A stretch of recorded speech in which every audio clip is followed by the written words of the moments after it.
नमस्कार, मैं हूं करमवीर और आप देख रहे हैं फॉलो अप। राज्यसभा चुनाव ने हिमाचल प्रदेश में कांग्रेस के साथ खेल कर दिया। बहुमत होने के बावजूद कांग्रेस पहाड़ी राज्य की एकमात्र सीट जीत नहीं पाई। राज्यसभा चुनाव में कांग्रेस की हार ने मुख्यमंत्री सुखविंदर सिंह सुक्खू की कुर्सी पर भी संकट ला दिया है। कांग्रेस सूत्रों का कहना है कि सरकार बचाने के लिए पार्टी हिमाचल में मुख्यमंत्री बदलेगी। पार्टी ने इसके लिए हरियाणा के पूर्व सीएम भूपेंद्र सिंह हुड्डा और कर्नाटक के डिप्टी सीएम डीके शिवकुमार को ऑब्जर्वर बनाकर शिमला भेजा है। इस घमासान के बीच बीजेपी सही समय और आंकड़ों के इंतजार में वेट एंड वॉच की पॉलिसी पर चलती दिख रही है।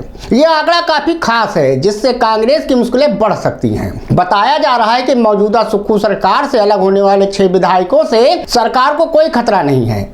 सरकार को खतरा तभी हो सकता है जब कम से कम कांग्रेस के 13 विधायक सरकार से बगावत करें। अगर कम से कम 13 विधायक सरकार के खिलाफ मोर्चा खोलते हैं तो इसके बाद भारतीय जनता पार्टी के लिए हिमाचल प्रदेश में सरकार बनाने का रास्ता खुल जाएगा। दूसरी तरफ बीजेपी के पास 25+3 निर्दलियों का समर्थन है। ऐसे में बीजेपी के पास बहुमत का आंकड़ा जो 28 का होगा वह हासिल हो जाएगा। अभी कांग्रेस के पास 40 विधायक हैं। 13 विधायकों के कम होने के बाद कांग्रेस के विधायकों की संख्या 27 यानी कि 40-13 पर पहुंच जाएगी। वरिष्ठ कांग्रेसी पवन बंसल ने हिमाचल के सियासी नाटक को ऑपरेशन लोटस कहा है। बंसल के मुताबिक चंडीगढ़ मेयर चुनाव में हार के बावजूद भाजपा अपनी नापाक हरकत से बाज नहीं आ रही है। हालांकि कांग्रेस के भीतर हिमाचल के सियासी ड्रामे के लिए मुख्यमंत्री सुखविंदर सिंह सुक्खू को जिम्मेदार ठहराया जा रहा है। कांग्रेस सूत्रों का कहना है कि विधायकों के बगावत का पैटर्न ऑपरेशन लोटस का है, जिसे समय रहते सुक्खू भाप नहीं पाए। सुखविंदर सिंह सुक्खू क्यों चुके, आइए इसे 2 पॉइंट से समझते हैं। राज्यसभा चुनाव में वोटिंग से पहले तक सुक्खू को नहीं पता था कि कितने विधायक बगावत कर रहे हैं, जबकि सरकार का इंटेलिजेंस विभाग उन्हीं के पास है। क्रॉस वोटिंग करने के बाद सभी विधायक पंचकूला चले गए, लेकिन हिमाचल पुलिस उन्हें नहीं रोक पाई। हिमाचल सरकार का गृह विभाग भी सुक्खू के ही पास है। ऑपरेशन लोटस का पैटर्न क्या है इसे भी समझ लिया जाए। अब पहले साइलेंट तरीके से विधायक एकजुट होते हैं और किसी बड़े अवसर पर बगावत करते हैं। महाराष्ट्र और मध्य प्रदेश में बड़ा अवसर राज्यसभा का चुनाव ही बना है। बगावत करने वाले विधायकों को तुरंत भाजपा शासित राज्यों में ले जाया जाता है। विधायक तब तक उस राज्य में रहते हैं जब तक कि सरकार गिर नहीं जाती है। विधायकों के बगावत के बाद कानूनी टीम सक्रिय हो जाती है। सरकार गिराने में यह टीम भी अहम भूमिका निभाती है। अब 3 उदाहरणों से इस पैटर्न को समझ लीजिए। पहला उदाहरण, कर्नाटक में सत्र से पहले विधायक गायब हो गए। सरकार गिराने का यह पैटर्न पहली बार कर्नाटक में 2019 में देखा गया था। जुलाई 2019 में कांग्रेस और जेडीएस के विधायकों ने साइलेंट तरीके से बगावत का बिगुल फूंक दिया था। विधायकों का नेतृत्व रमेश जरकीहोली ही कर रहे थे। सभी विधायक कर्नाटक छोड़ तुरंत गोवा चले गए और फिर वहां से महाराष्ट्र। सरकार गिरने तक विधायकों ने यही डेरा डाले रखा।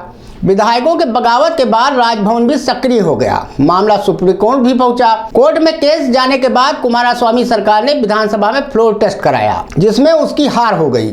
अब दूसरा मामला सुनिए। राज्यसभा चुनाव से पहले विधायक भाग गए।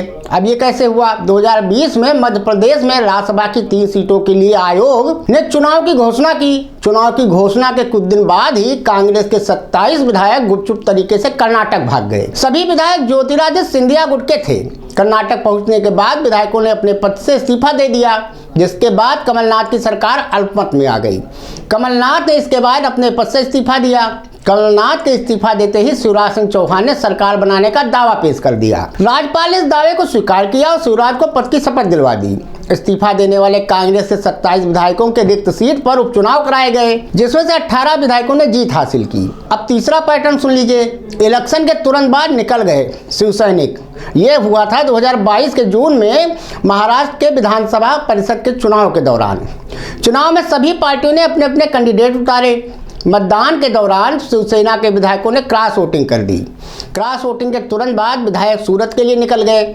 विधायकों के सूरत जाते ही महाविकास अघाड़ी सरकार को ऑपरेशन लोटस का डर सताने लगा। इधर बीजेपी ने अपने विधायकों की किलेबंदी मजबूत कर दी। सूरत से बागी विधायक गुवाहाटी पहुंच गए और शिवसेना पर ही दावा ठोक दिया। इसी बीच राजभवन एक्टिव हुआ और राजभवन ने उद्धव ठाकरे को बहुमत साबित करने के लिए कहा। मामला सुप्रीम कोर्ट पहुंचा, लेकिन ठाकरे को राहत नहीं मिली। इसके बाद उद्धव ने इस्तीफा दे दिया। उद्धव के इस्तीफा देने के तुरंत बाद एकनाथ शिंदे महाराष्ट्र के मुख्यमंत्री बन गए। शिंदे इस बगावत का नेतृत्व कर रहे थे। अब आप जान लीजिए ऑपरेशन लोटस होता क्या है।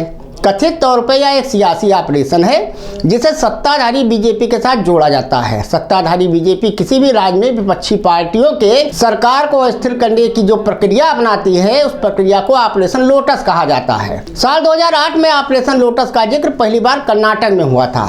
उस वक्त कर्नाटक में बहुमत न होते हुए भी भारतीय जनता पार्टी ने सरकार बनाई थी और विपक्ष के 7 विधायकों को तोड़ दिया था। ये विधायक कांग्रेस और जेडीएस के थे। ऑपरेशन लोटस पर बीजेपी हाईकमान ने कभी भी खुलकर कुछ नहीं कहा। ऑपरेशन लोटस कहां फेल हुआ है ये भी जान लीजिए और कहां पास हुआ। पिछले 16 साल में कथित तौर पर ऑपरेशन लोटस कर्नाटक, महाराष्ट्र, झारखंड, बिहार, उत्तराखंड, मध्य प्रदेश, राजस्थान और गोवा में चलाया गया। हालांकि बिहार, राजस्थान और उत्तराखंड में यह ऑपरेशन फेल हो गया। बिहार में 2015 में नीतीश और लालू के साथ आने की वजह से जीतन राम मांझी को आखिरी वक्त में इस्तीफा देना पड़ा। इसी तरह राजस्थान में अशोक गहलोत ने समय रहते ही विधायकों की बाड़ेबंदी कर दी और सरकार बचा ली। हालांकि इस कथित सियासी ऑपरेशन की जद में कर्नाटक की कुमारस्वामी, महाराष्ट्र की उद्धव और मध्य प्रदेश की कमलनाथ सरकार आ चुकी है। तो कुल मिला के आप समझ लीजिए कि जो चाल, चरित्र और चेहरे वाली पार्टी भाजपा अटल जी के ज़माने में हुआ करती थी, वो अमित शाह और मोदी के ज़माने में बिल्कुल ऑपरेशन लोटस पे जुटी है। कहीं भी जहां भी अब राज्यसभा चुनाव होगा, विधान परिषद चुनाव होगा, तो वहां की सरकारों को अलर्ट रहना पड़ेगा कि उनके विधायक कहीं क्रॉस वोटिंग ना करें और उसके बाद उनकी सरकार ही ना खतरे में पड़ जाए। तो कुल मिला के ये मोदी का नया युग है, ये अमृत काल चल रहा है। इस अमृत से बच के रहिए, नहीं तो जीना हराम हो जाएगा। धन्यवाद।